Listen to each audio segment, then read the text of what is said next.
हमारे देश में ना जाने कितनी ही हत्याएं हुई, कुछ सुलझी और कुछ अब भी राज बनी हुई हैं। आपने किताबों या फिल्मों में ना जाने कितने ही मर्डर मिस्ट्री देखी या पढ़ी होंगी, लेकिन अगर यही सच्चे अपराध पर आधारित हो तो आप क्या सोचेंगे?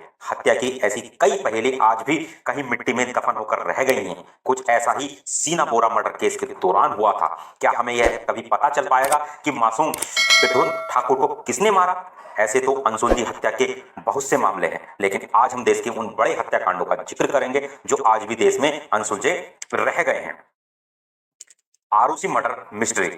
आरूसी तलवार और हेमराज बनजादे की हत्या ने पूरे देश को हिलाकर रख दिया था। 16 मई 2008 को 14 साल की आरूसी और 45 साल के हेमराज की हत्या कर दी गई थी। इस मामले की सबसे ज्यादा मीडिया कवरेज हुई। हत्यारा कौन है, किसने मारा आरूसी को, ऐसे ना जाने कितने ही सवाल आज भी देश पूछता है। देश की जनता ये अनुमान लगा रही है कि आरूसी की हत्या उसके खुद माता पिता ने की। सवाल है कि क्या सच में कोई अपनी ही बेटी की निर्मम हत्या कर सकता है? अमर सिंह चमकीला, एक पंजाब सिंगर की दिन दहाड़े मोटरसाइकिल सवारों की गैंग ने हत्या कर दी थी।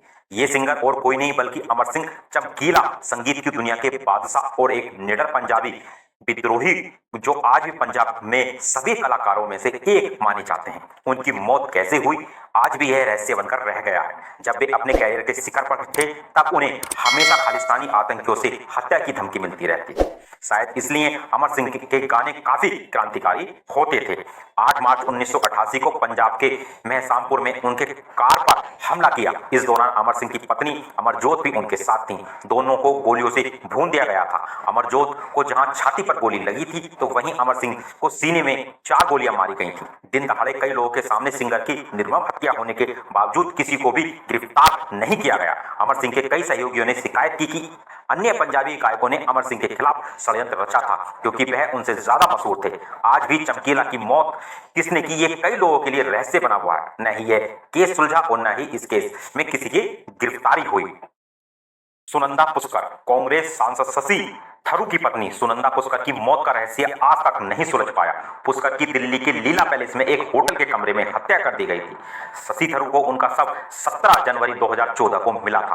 पहले माना गया कि सुनंदा ने आत्महत्या की है। बाद में रिपोर्ट आई कि सुनंदा की मृत्यु सामान्य नहीं थी। बताया जाता है कि उनके शरीर पर कई चोटों के निशान थे। 10 अक्टूबर 2014 को मेडिकल टीम ने बताया कि उनकी मौत जहर से हुई है। वहीं 6 जनवरी 2015 को दिल्ली की एक रिपोर्ट में पुलिस ने कहा कि सुनंदा की हत्या की गई थी। आज भी ये मामला अदालत में चल रहा है। अब भी सवाल खड़े होते हैं कि सुनंदा की मौत कैसे हुई थी। Ryan school murder case. 2017 सितंबर में गुड़गांव के रेयान इंटरनेशनल स्कूल के बाथरूम में दूसरी कक्षा का प्रद्युमन ठाकुर मृत पाया गया था। पहले कहा गया कि बच्चे के साथ यौन उत्पीड़न हुआ था जिसके कारण उसकी मौत हो गई।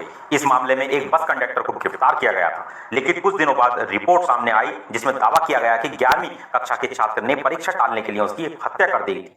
लेकिन सवाल तो यह है कि जब हत्या 11वीं कक्षा के छात्र ने की थी तो बस कंडक्टर की इस मामले में गिरफ्तारी क्यों की गई? जेसिका लाल हत्याकांड 90 के दशक का सबसे हिला देने वाला मामला। 1999 में अधिकांश अखबारों की सुर्खियां थी, जेसिका को किसने नहीं मारा। वारदात के समय मौजूद किसी भी चश्मदीद ने पुलिस को सही बयान नहीं दिया कि आखिर जेसिका को गोली किसने मारी थी।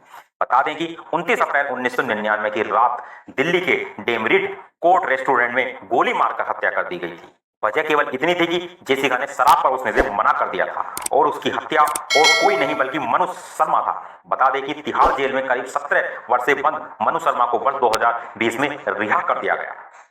शरत हत्याकांड। बेंगलुरु में एक आयकर अधिकारी के 19 वर्षीय बेटे की हत्या कर दी गई। उसका शव शहर के बाहरी इलाके में रामोहल्ली झील के पास मिला।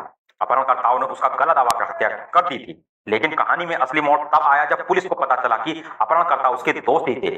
पीड़िता का करीबी दोस्त विशाल हत्या और अपहरण का मास्टरमाइंड था। 19 वर्षीय शरत इंजीनियरिंग का छात्र था और उसके दोस्तों ने उसे मार डाला क्योंकि वह कर्ज चुकाना चाहते थे। दोस्तों, अगर मेरी वीडियो पसंद आई हो तो मेरी वीडियो को लाइक करें, शेयर करें और चैनल को सब्सक्राइब करें।